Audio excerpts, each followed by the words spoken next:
ബാലുശ്ശേരി എരമംഗലം മുതുവത്ത് കുടുംബസംഗമം സംഘടിപ്പിച്ചു. കോഴിക്കോട് പാർലമെന്റ് മണ്ഡലം UDF സ്ഥാനാർത്ഥി MK രാഘവന്റെ തെരഞ്ഞെടുപ്പ് പ്രചാരണത്തിന്റെ ഭാഗമായാണ് പരിപാടി സംഘടിപ്പിച്ചത്.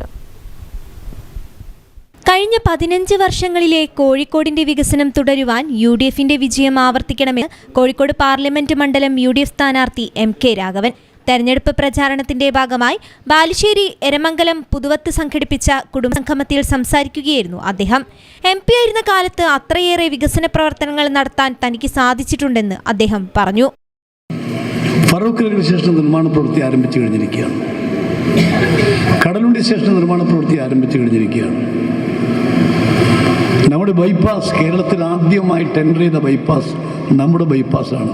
ആറുവരി പാത, 1700 കോടിയുടെ പ്രോജക്റ്റ്. എയർപോർട്ടിൻ്റെ കാര്യങ്ങളെല്ലാം നിങ്ങൾക്കറിയാം. കഴിഞ്ഞ 15 വർഷക്കാലം നാടിൻ്റെയും ജനങ്ങളുടെയും ജീവൽ പ്രശ്നങ്ങളിൽ നിരന്തരം ഇടപെടാൻ ശ്രമിച്ചിട്ടുള്ള ഒരു ജനപ്രതിനിധിയാണ് ഞാൻ. ഇതാരോടും കണക്ക് പറയാൻ വേണ്ടിയില്ല.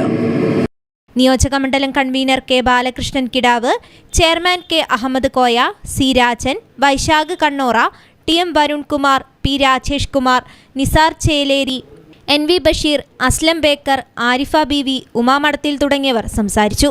കേരളത്തിൽ നിന്നും ഇന്ദിരാ ഫെലോഷിപ്പ് പ്രോഗ്രാമിലേക്ക് തെരഞ്ഞെടുക്കപ്പെട്ട ഫറൂഖ് കോളേജ് വിദ്യാർത്ഥിനി ഫിനു ഫാത്തിമയ്ക്ക് MK രാഘവൻ ഉപഹാരം നൽകി ആദരിച്ചു. News bureau, Balussery.